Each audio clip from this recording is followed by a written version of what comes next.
દિયોદર તાલુકા પંચાયતની સામાન્ય સભા પૂર્વે બનાસકાંઠામાં રાજકારણ ગરમાયું છે। ચૂંટણી અધિકારી તરીકે ડેપ્યુટી કલેક્ટર ડીએન કાછડની નિમણૂક સામે કોંગ્રેસે સખત વિરોધ નોંધાવ્યો છે। તો કોંગ્રેસનો આક્ષેપ છે કે ડીએન કાછડ પક્ષપાતી વલણ ધરાવે છે અને તેમના હેઠળ નિષ્પક્ષ નિર્ણય શક્ય નથી। નોંધનીય છે કે ગત 25 મેના રોજ ડીએન કાછડે કોંગ્રેસ કાર્યકરો સામે એફઆઈઆર નોંધાવી હતી। જિલ્લા કોંગ્રેસ પ્રમુખ ગુલાબસિંહ તેમજ ગેનીબેન ઠાકોર સહિત કોંગ્રેસના આગેવાનોએ કલેક્ટરને લેખિત રજૂઆત કરીને સામાન્ય સભા માટે અન્ય અધિકારીની નિમણૂક કરવાની માંગ કરી છે।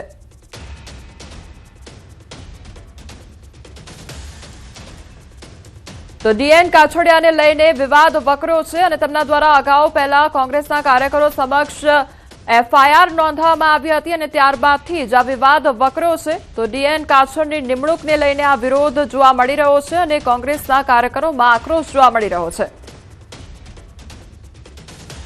પેટા ચૂંટણીમાં વિજેતા બન્યા બાદ ઉમરેઠ વિધાનસભા બેઠકના ધારાસભ્ય હર્ષદ પરમારે ગાંધીનગર વિધાનસભા ખાતે વિધિવત રીતે શપથ ગ્રહણ કર્યા છે। આ શપથવિધિ સમારોહ માટે તેઓ વિધાનસભા અધ્યક્ષ શંકર ચૌધરીની ચેમ્બરમાં પહોંચ્યા હતા, જ્યાં તેમની સાથે મુખ્યમંત્રી ભૂપેન્દ્ર પટેલ તેમજ કેબિનેટ મંત્રી જીતુ વાઘાણી અને ઋષિકેશ પટેલ ઉપરાંત રાજ્યકક્ષાના મંત્રીઓ પ્રવીણ માળી અને કૌશિક વેકરિયા પણ ખાસ ઉપસ્થિત રહ્યા હતા।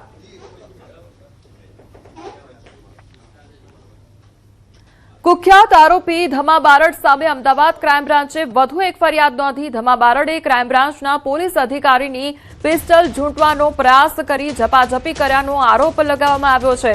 તો સાયન્સ સિટી રોડ પરથી ઝડપાયો છે નાસ્તો આરોપી ધર્મેન્દ્રસિંહ ઉર્ફે ધમો કૃષ્ણનગર પોલીસ સ્ટેશનના ગંભીર ગુનામાં ફરાર હતો। તો આરોપીને હોટલ ટેરાઝોમાંથી ઝડપી પાડવામાં આવ્યો હતો। ક્રાઇમ બ્રાન્ચ આરોપીને લઈ જતી વખતે ઓક્સિજન પાર્ક નજીક હુમલો થતા ફાયરિંગ કરવું પડ્યું હતું। ફાયરિંગમાં આરોપીના ડાબા પગમાં વાગી ગોળી, તો ગોળી વાગતા હાલ સારવાર માટે સોલા સિવિલ હોસ્પિટલમાં આરોપી વિરુદ્ધ ડીસીબી પોલીસ સ્ટેશનમાં વધુ એક ગુનો નોંધાયો છે। ઘટનાને લઈને પોલીસે વધુ તપાસ હાથ ધરી છે।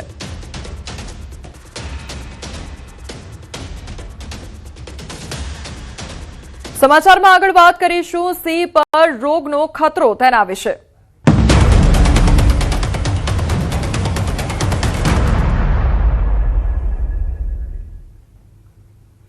ગુજરાતમાં 5 સિંહના મોતથી ખળભળાટ મચી ગયો છે। ગીરના એશિયાટિક સિંહો પર ફરી બેબેસિયાનો ખતરો છે અને 2 સિંહ બાળના મોત બેબેસિયા રોગથી થયા છે તેવું વન વિભાગ દ્વારા જણાવવામાં આવ્યું છે।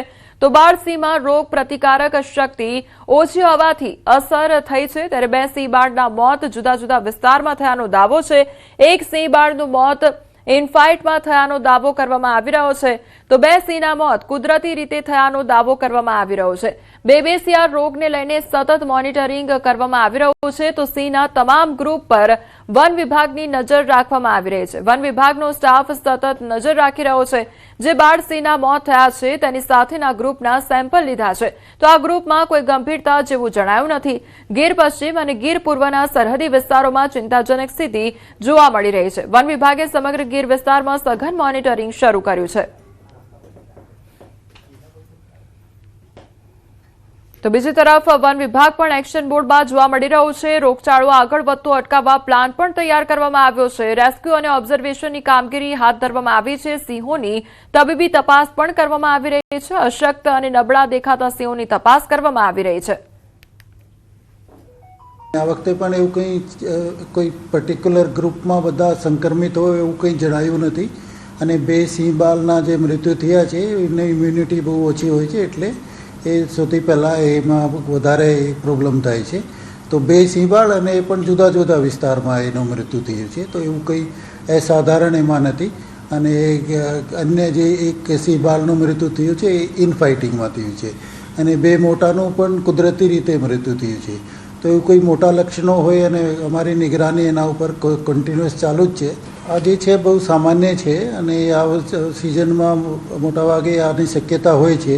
ગયા વર્ષે પણ આપણે જોયું હતું કે અમુક એમાં જે છે બેબેસિયા ના લક્ષણો દેખાતા હતા અને મોટાભાગના એ સારવાર પછી સારા થઈ ગયા હતા।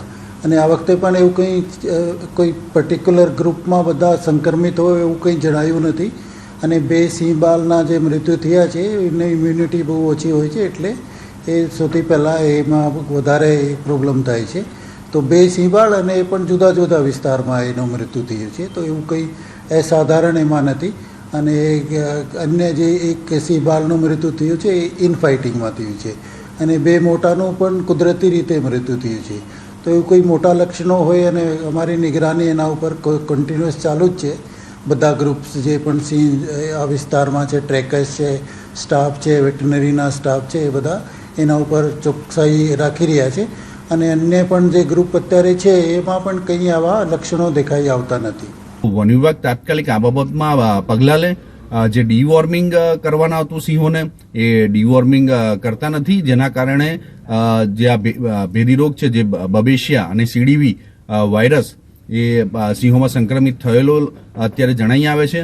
5 સિંહો અને 3 સિંહબાળ ધારી, ગીરવ અને પશ્ચિમના આ બનાવ બન્યો હતો. ખૂબ દુઃખદ ઘટના કહેવાય. દર વર્ષે આવો બને છે. 2018ની હું વાત કરું તો બેબેશિયા નામનો જે રોગ આવ્યો હતો ત્યારે 34 ઉપર સિંહો મૃત્યુ પામ્યા હતા. તો મારે તો સરકારને એ જ વિનંતી છે કે જે રીતે કોરોનાની અંદર વેક્સિન કાઢ્યું હતું તો આનું પણ એક વેક્સિન કાઢવું પડશે, તો જ આપણે સિંહોને બચાવી શકીશું. બેબેસિયા વાયરસ અંગે વન અને પર્યાવરણ મંત્રી અર્જુનભાઈ મોઢવાડિયાની પ્રતિક્રિયા સામે આવી છે. તેમણે કહ્યું કે 2 સિંહોના શંકાસ્પદ બેબેસિયાથી મોત થયા છે. બીજા સિંહોના મોત અન્ય કારણોસર થયા છે. તો બેબેસિયા વાયરસ પશુઓમાં ઈતરડી વાયરસથી થતા હોય છે. બેબેસિયા વાયરસ થતું અટકે તેના માટે વન વિભાગની ટીમ, અધિકારીઓ અને વેટરનિટી ટીમ સક્રિય છે. ગીરના સિંહોમાં બેબેસિયા નામના વાયરસથી સિંહોના મૃત્યુ થયા છે એવા જે સમાચાર પ્રસિદ્ધ થયા છે એમાં માત્ર 2 સિંહોના બેબેસિયા વાયરસથી મૃત્યુ થવાના, શંકાસ્પદ મૃત્યુ થવાના જાણવા મળેલ છે. બાકીના જે સિંહોના મૃત્યુ થયા છે એ ક્યાં તો કોન્ફ્લિક્ટથી કે બીજા કોઈ કારણોસર મૃત્યુ થયા છે. તો અમરેલી અને ગિરનાર જંગલોમાં સિંહોના મૃત્યુ મામલે ગુજરાત પ્રાણી કલ્યાણ બોર્ડના સભ્ય રાજેન્દ્ર શાહનું નિવેદન સામે આવ્યું છે. તેમણે જણાવ્યું છે કે બેબેસિયા નામનો વાયરસ ગુજરાતના સિંહોમાં વર્ષ 2018માં જોવા મળ્યો હતો. તે સમયે વન વિભાગ દ્વારા સિંહોના સેમ્પલ લઈ પરીક્ષણ અર્થે અમેરિકા મોકલવામાં આવ્યા હતા. તેમજ ત્યારબાદ વાયરસને લઈ વેક્સિનેશન પણ સિંહનું કરવામાં આવ્યું હતું. તેમ છતાં સમયાંતરે સિંહોમાં આ પ્રકારનો વાયરસ જોવા મળતો રહે છે. જો કે આજ દિવસ સુધી વન વિભાગ દ્વારા વાયરસ સંદર્ભિત કરવામાં આવેલ કાર્યવાહીને લઈ કોઈ રિપોર્ટ જાહેર કરવામાં નથી આવ્યો. વેક્સિનેશન કરવામાં આવ્યું તેમ છતાં શા માટે સમયાંતરે આ પ્રકારનો વાયરસ સિંહોમાં જોવા મળે છે? ત્યારે તાજેતરમાં થયેલા સિંહોના મૃત્યુ ખૂબ જ ચિંતાનો વિષય છે. વન વિભાગ દ્વારા જંગલમાં 20 કિલોમીટરના અંતરે એનિમલ હોસ્પિટલ બનાવવી જરૂરી છે. 2018માં બેબેસિયા નામનો વાયરસ ફેલાણા હતા અને ત્યારે વન વિભાગે અમેરિકા તેના રિપોર્ટો મોકલી અને વેક્સિન મંગાવેલા. વન વિભાગે આ માટે કોઈ રિપોર્ટ હજુ સુધી જાહેર કેમ નથી કર્યો? વન વિભાગે શું પગલાં લીધા? વેક્સિન આપેલા હતા તો ફરી શા માટે આજ રોગ પાછો ઉપસ્થિત થયો? સમાચારોમાં આગળ વધીએ તે પહેલા રોકાઈશું એક બ્રેક માટે.